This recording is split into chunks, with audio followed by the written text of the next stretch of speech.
Welcome to This Explainer. Today, we're diving into the ultimate blueprint for building lasting wealth and success, pulling insights right from the leading experts. You know, we constantly look at highly successful people and wonder, right?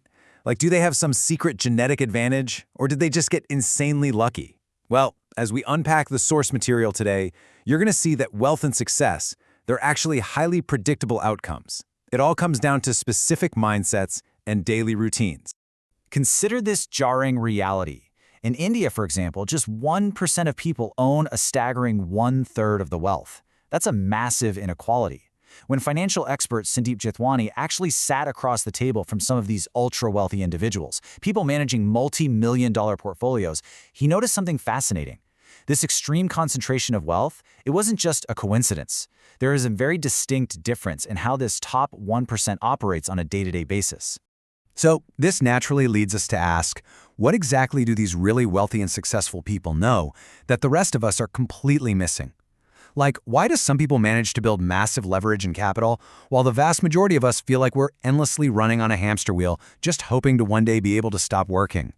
Well, today we're breaking down the answer to that exact question.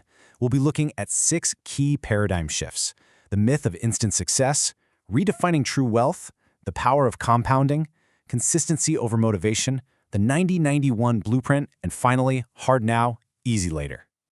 All right, let's jump straight into section 1, the myth of instant success. As human beings, our brains literally crave newness. We love those dopamine spikes, which is exactly why we constantly abandon our old goals for shiny new objects instead of actually focusing on true mastery. We're hardwired to be hopeful, and as a result, we end up chasing what SuThe Jethwani calls the lottery ticket mentality. We'd rather risk it all on a tiny, microscopic chance of an instant million-dollar payout than commit to the slow, kind of boring guarantee of long-term growth. You know the feeling, right? We just get easily bored the second the honeymoon phase of a new project ends. And that leads to this massive societal trap that most people fall straight into. They're stuck playing the income management game, just surviving on a salary and making ends meet. Meanwhile, that top 1%, they are focused purely on wealth creation to free up their time. If you're constantly jumping from one shiny object to the next, you're really just managing the present. True wealth creation requires you to step back, stop trading your hours for dollars, and start building systems that will eventually buy back your future time. Which brings us to section 2, redefining true wealth. So let's fundamentally reframe what wealth actually is, because it's probably not what you've been taught. There's a crucial point here from legendary speaker Jim Rohn. He says that success is never an accident. It's a magnetic force that you attract simply by shifting your own identity. It is absolutely not about the cars, the houses, or the bank account balance. True success is an internal shift. It's about taking absolute responsibility for your life, your habits, and your mindset. If you want to change those external results, you first have to become a completely different person on the inside. SuThe Jethwani echoes this perfectly in his analysis. He points out that true wealth isn't that flashy car you drive. In fact, every time you buy a depreciating asset like a car, your actual wealth goes down. No! True wealth is having complete control over your own time and schedule. It's having the absolute luxury to wake up and just decide what you want to think about today, without the obligation of rushing into an office just to survive. Wealth, at the end of the day, is the ultimate freedom of choice. Moving right along to section 3, the power of compounding. Now that we know what we're really aiming for, that time freedom and a shifted identity, let's look at the engine that actually gets us there. Compounding is without a doubt the most powerful force in wealth creation. But here's the catch. It's deeply uncomfortable. Why? Because you just don't feel the progress in the short term. You put in a tiny amount of effort today, like 0.01% of progress, and tomorrow you do the exact same thing. In the moment, it literally feels like nothing is happening. But over a decade, those tiny daily actions snowball into something massive and honestly, almost magical. And the crazy thing is, compounding applies to absolutely everything, not just making money. It applies to building your human habits, like laying one single brick a day until you eventually have a whole house. And crucially, it applies to building immense leverage through long-term trust.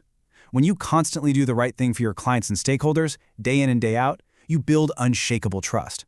And that trust, it gives you massive leverage, allowing you to attract incredible opportunities down the road without having to micromanage everything. Okay, section 4, consistency over motivation. This is where we have to dismantle the biggest excuse for failure, waiting to feel motivated before you start taking action.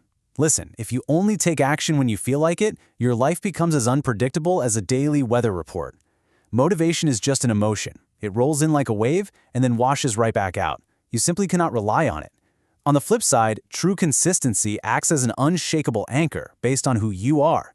It's about keeping those small promises you make to yourself, regardless of the emotional weather happening in your head. Mindset expert Rob Dial completely hits the nail on the head here. He points out that successful people aren't necessarily the smartest, they aren't the most meditated, and they definitely aren't always motivated. In fact, a lot of times, they don't want to do the work either. The difference is, they just do the boring work every single day anyway. They don't throw in the towel just because things feel a little repetitive or unexciting. We see this with absolute masters in sports, too. Guys like Steph Curry and Kobe Bryant. Did you know Steph Curry has run the exact same 90-minute pregame routine for 15 years straight? Or that Kobe Bryant was known to shoot from the exact same spot on the basketball court for 30 minutes straight, just practicing identical shots over and over. They proved that true mastery is found in the mundane.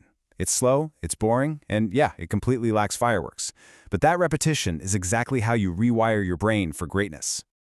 Let's get into Section 5, the 90-90-1 Blueprint. So let's talk practical application. Here is an exact, actionable blueprint to reshape your identity and build that legendary consistency. It's called the 90-90-1 rule, and it's a brilliant psychological trick for deep focus. Here's how it works.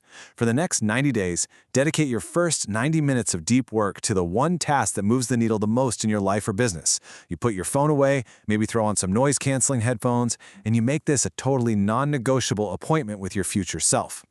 And this blueprint works incredibly well because it completely eliminates draining decision fatigue.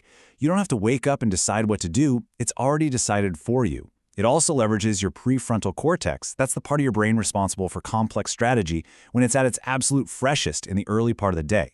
But most importantly, it causes this cognitive dissonance in your brain. Like if you've always thought you were a lazy person, but then you do this for 90 days straight, your brain is literally forced to rewire your self-identity and admit, okay, wow, I am actually a highly consistent person. Finally, Section 6, hard now, easy later. Let's reframe the daily choices you make, because they directly impact the trajectory of your future. In life, you quickly realize you have a choice, right?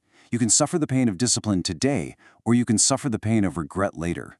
Skipping your workout feels super comfortable right now, but it leads to fatigue and health issues down the road. Blowing your money on junk food and impulse buys? So easy right now, but it leads to major financial stress later. Life is always a choice between hard now and easy later, or easy now and hard later. You get to pick which hard you endure. There's this really powerful proverb that says it's better to be a warrior in a garden than a gardener in a war. You have to actively train yourself to do what is hard today, both mentally and physically, so you're totally prepared for whatever challenges life throws at you tomorrow. Whether that's taking cold plunges, pushing through a brutal study session, or strictly sticking to a budget, these are all ways of training your internal warrior. You're basically building up this emotional and physical callus that's going to protect you when the inevitable hardships arrive. I just love this reframe from Sandeep Jethwani. He shows us that insecurity is really just a signal to learn, adapt, and build resilience as you construct your new identity. Look, when you step into the unknown, you are absolutely going to feel insecure. That's a given. But successful people don't look at a hard task and say, I'm just not built for this. No, they say, I'm just not built for this yet. They use that insecurity to channel their curiosity and force themselves to grow into the person who is capable of achieving those goals. Because at the end of the day, wealth and success are simply byproducts of your daily habits, your compounding actions, and the mindset you bring to the boring, repetitive work. So the only question you really need to ask yourself after finishing this explainer is this: who are you choosing to become today? The power to attract success rests entirely on your daily choices. Are you ready to make that choice, implement the 90-90-1 rule, and start laying your bricks?